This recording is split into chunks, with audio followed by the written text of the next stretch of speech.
सियाराम पाल जी का स्वागत करें। और उत्तर प्रदेश डेमोक्रेटिक फ्रंट के संयोजक डॉक्टर अजीत यादव का विशेष आभार। एक ऐसे समय में जब शिक्षा के मंदिर नहीं कर सकते, शिक्षा के विद्यालयों में टीचर और प्रोफेसर संविधान पे चर्चा नहीं कर रहे हैं और जो इस देश में अब नेता कहते हैं वे भी संविधान के मर्यादाओं से दूर हट रहे हैं। ऐसे में जन चौपाल के माध्यम से लोगों के बीच में जा रहे हैं। डॉक्टर अजीत यादव जी को बधाई देना चाहता हूं और सिकंदर बहादुर मौर्य जी जो Uttar Pradesh democratic youth front के संस्थापक सदस्य हैं और प्रकाश जी जो इसके मुख्य कार्यकारी हैं और पूरी सदस्य टीम राज बहादुर सर और विजय श्याम यादव, संदीप यादव जी सबको बधाई देना चाहता हूं। आज सबसे बड़ी बात यह है कि यह देश वर्षों पहले यह देश नहीं था। ये रोहित यादव के पिताजी हैं। हमारा देश है, हम सबका देश है। यह देश फेंक चुके हैं। एक कागज पर खींचा हुआ नक्शा नहीं है, एक जमीन का टुकड़ा नहीं है।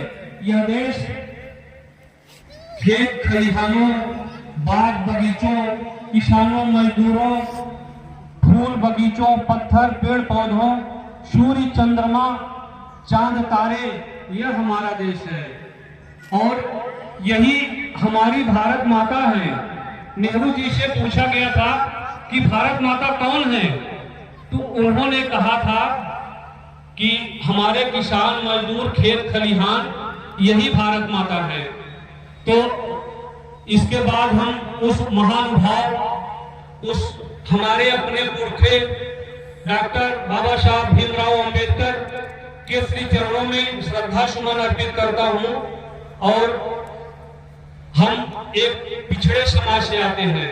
बहुत पहले हमें भी नहीं लगता था कि ऐसा कुछ है और इसमें कुछ दोष हमारा है, कुछ दोष शिक्षा विद्यालयों का है कि बहुत थोड़े से में अंबेडकर को पढ़ाया जाता है, उनके बारे में जानकारी नहीं है। और दुनिया के इतिहास में आप सबको बता देना चाहता हूं, दुनिया के इतिहास में अंबेडकर जैसा पढ़ा लिखा पूर्वज नहीं है आज तक। और एक कोलंबिया विश्वविद्यालय है अमेरिका में जो दुनिया की 10 यूनिवर्सिटियों में है। डॉक्टर बाबा साहब ने वहां से पीएचडी की और लंदन इकोनॉमिक्स स्कूल से पीएचडी की, एंथ्रोपोलॉजी से पीएचडी की। 3 विषय और 32 डिग्रियों के धारक थे डॉक्टर बाबा साहब अम्बेडकर। 1938 ईस्वी में एक विदेशी आया था बाबा साहब अम्बेडकर के पास मुलाकात करने के लिए। तो जब उनकी व्यक्तिगत लाइब्रेरी में गया तो उनके पास उस समय 8000 किताबें थी। बड़ा प्रभावित हुआ कि एक ऐसा व्यक्ति कितना पढ़ता है। तुमसे पूछा कि आप पढ़ते कितना है। कहा मैं एक ऐसे तबके से आता हूं जिसे अछूत समझा जाता है। अगर मैं नहीं पढ़ूंगा तो हमारे लोग बहुत पीछे रह जाएंगे। पूछा फिर भी, बोले मैं 21 घंटे पढ़ाई करता हूँ। और बाबा साहब जब तक जिंदा रहे 21 घंटे पढ़ाई करते थे। अपनी मृत्यु के समय 6 दिसंबर 1956 ईस्वी को जब उनकी लाइब्रेरी में पत्रकार और लोग गए, उनके लाइब्रेरी में 38,000 किताबें थी। आज तक संभवतः किसी विश्वविद्यालय में इतनी किताबें नहीं होंगी। हम तो थोड़ा सा पढ़े लिखे हैं और थोड़ा सा महसूस किए हैं। 4-6 किताबें हमने भी पढ़ी है, लेकिन जितना पढ़ता हूँ उतना मन करता है कि इस पूरे देश को अगर किसी ने सबसे प्रभावित किया है तो उस सब में बाबा साहब पहले नंबर पे है। गांधी जी और नेहरू जी से बाबा साहब के मतभेद थे, मनभेद नहीं थे, लेकिन पूरे समाज में मनभेद बना दिया गया है। थोड़ा सा अगर एक प्रश्न है, प्रश्न नहीं है, थोड़ा सा बाबा साहब के बारे में थोड़ा सा जानना जरूरी है।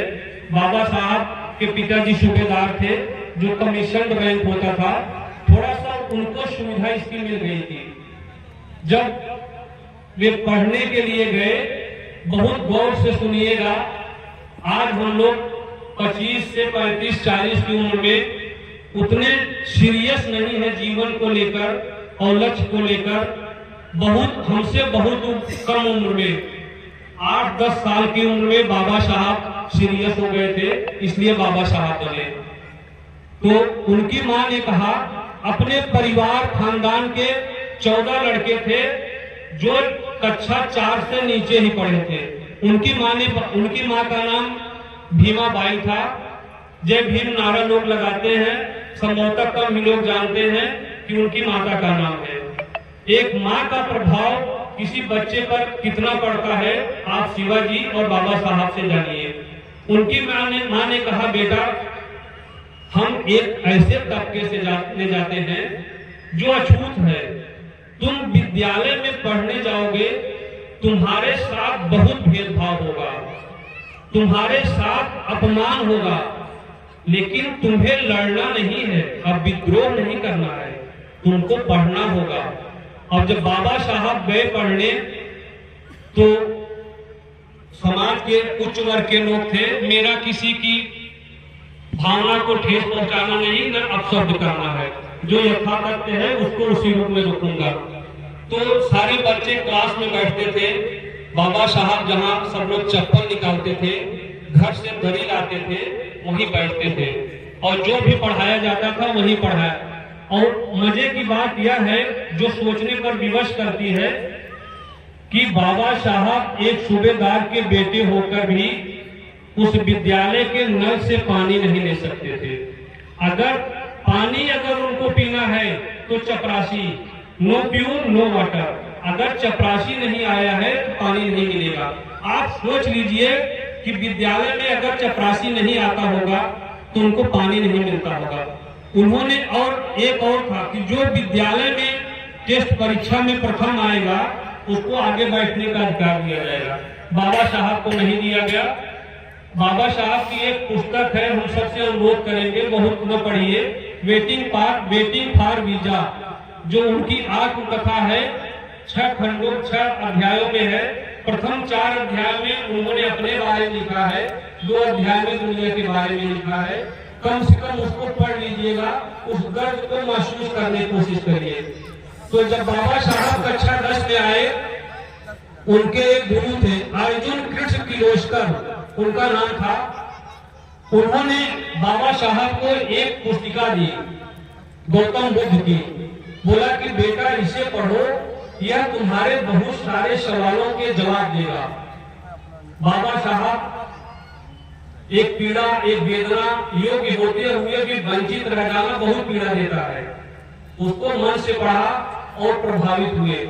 फिर गुरुजी ने उनको ले जाके बड़ौदा के रियासत के सयाजी गायकवाड़ जी से मिलाया। उन्होंने वजीफा दिया। उसी वजीफा से लंदन गए, वहां गए 4 साल विदेश रहे। 1917 ईस्वी में आए और जब विदेश से पढ़कर विदेश में थे, वहां पर उनके साथ भेदभाव नहीं हुआ। वहां श्वेत अश्वेत होता था, लेकिन भारत की तरह छुआछूत, अपशब्द, जाति धर्म की श्रेष्ठता उस तरह का नहीं हुआ। जब 1917 में आए तो मुंबई उतरे तो सोचे कि वो जो बड़ौदा के राजा थे उनसे एक करार था, जब आप विदेश से पढ़ के आओगे तो हमारे रक्षा सचिव बनना पड़ेगा। जब प्लेटफॉर्म पे आए, उन्हें कोई रिसीव करने नहीं आया। उन्हें बड़ा दुख हुआ और फिर रात में जाते कहा तो एक आवास खोजने लगे जहां हम बात बिता सके। तो गए तो एक पारसी का आवास था। बहुत सारे प्रश्न हैं, इस पूरे वक्तव्य में सारे प्रश्नों का धीरे धीरे, समय थोड़ा लेट हो गया है। तो पारसी के पास गए, बोले हमें कमरा चाहिए। तो वो तो कुछ पूछा नहीं, एक टूटा